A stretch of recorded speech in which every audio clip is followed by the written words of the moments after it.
Hi hello welcome to my channel. இன்றைக்கி பார்க்க போகிற அடுத்த ரெசிபி வந்து கோலா உருண்டை, கறி கோலா உருண்டை. இது வந்து ஆட்டுக்கறி இப்போ நான் எடுத்துருக்கிறது. இதை எப்படி வந்து வடையாக கோலா உருண்டையாக பிடிக்கிறதுன்றத பொரித்து நல்லா சூப்பராக இருக்கும். எப்படி செய்கிறதுன்றத நான் காட்டுறேன், ஓகேங்களா? இப்போ இந்த கறியை வந்து நம்ம மிக்சியில் நல்லா இந்த மாதிரி ஒரு ஜாரில் வந்து அரைக்க போகிறோம். ஸோ ஜார் ரெடி, கறி ரெடி. ரெண்டுத்தையும் எப்படி அரைக்கிறதுன்றதை நான் உங்களுக்கு காட்டுறேன். இப்போ நம்ம அரைக்க போகிறோம். இந்த கறியை பார்த்திங்கன்னா நம்ம இப்போ எதில் எடுத்துருக்கோன்னா ஒரு மிக்ஸி ஜாரில் எடுத்துருக்கோம். நல்லா பாருங்கள்.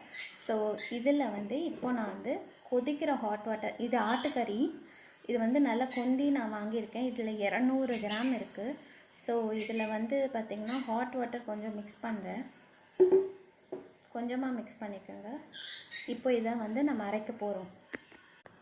இப்போ பார்த்திங்கன்னா இந்த கறி நல்லா மஞ்சிருச்சு. இப்போது இதுக்கு தேவையான பொருட்கள் பார்க்க போகிறோம். ஸோ இதை வந்து நம்ம ஒரு மிக்சரில் எடுக்க போகிறோம்.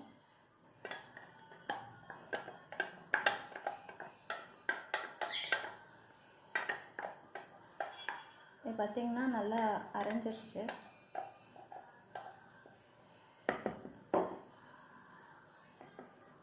இது நல்லா அரைஞ்சிருச்சு. பார்த்திங்கன்னா நல்லா அரைஞ்சிருச்சு. இப்போ பாருங்கள், இது கிட்ட பாருங்கள். இதுக்கு தேவையான பொருட்கள் இப்போ பாருங்கள். இதில் வந்து ஆனியன்ஸ் போடுறேன். இதில் என்னென்ன இருக்குதுன்னு ஃபஸ்ட்டு சொல்லிடுறேன்.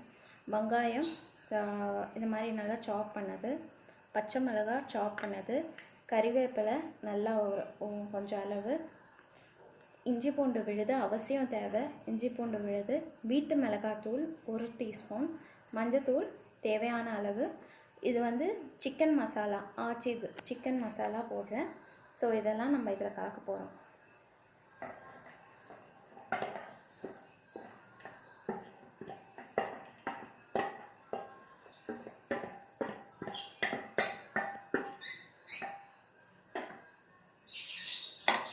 இப்போ அடுத்து வந்து பொட்டுக்கடலை, இது தேவையான அளவு.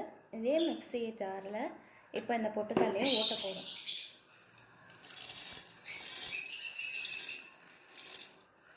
இதுதான் மெயின் இன்க்ரீடியண்ட்டே. அந்த கோலா உருண்டை நல்ல மாவாக வர்றதுக்கு இதுதான் காரணம். பிடிக்கும் போது உங்களுக்கு அந்த அளவு இதுவாக பவுடராக வரும். இதை வந்து இப்போ நம்ம அரைக்க போகிறோம், சரிங்களா?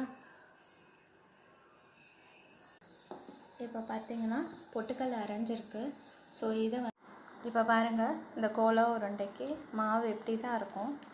ஸோ இந்த டைம் வந்து மாவு வந்து இன்னும் பேட்டர் வேணும். நான் சொன்ன மாதிரி நீங்கள் போடுற நேரம் கொஞ்சம் இன்னும் வந்து பொட்டுக்கடலை மாவு, அதுனா உடச்ச கடலை மாவு, அதை கொஞ்சம் சேர்த்துக்கலாம்.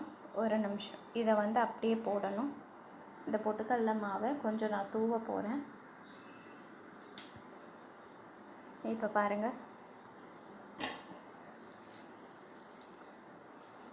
இப்போ வந்து இந்த பேட்டர் வந்து டைட் ஆகிடும், சரிங்களா? அப்போனா உங்களுக்கு எண்ணெய் அதிகமாக குடிக்காது. இந்த கறி வடைக்கு இந்த பொட்டுக்கடலை மாவு தான் மெயின் இன்க்ரீடியண்ட்டே. ஸோ இதை வந்து இப்போ பாருங்கள், இந்த மாதிரி உருண்டை பிடிச்சிக்கோங்க. உங்களுக்கு உருண்டை பிடிக்க வரணும், அதுதான் முக்கியம். இப்போ இந்த உருண்டையை அப்படியே தூக்கி கடாயில் போடுறோம். இதை மாதிரி உருண்டைங்க போட்டு இந்த பால்ஸ் வந்து இதுதான் வந்து மட்டன் கோலா உருண்டை. இது பாருங்கள், நான் போட்டிருக்கேன். இந்த மாதிரி பால்ஸாக போட்டுக்கணும். கொஞ்சம் டீப் ஃப்ரையாக நல்லா ஆனதும் மட்டன் கோலா உருண்டை தயார். இங்கே பாருங்கள், நல்லா டீப் ஃப்ரை ஆகும். இது மாதிரி ஆகணும். இங்கே பாருங்கள், நல்ல ஒரு கறி வடை மாதிரி ஆகும்.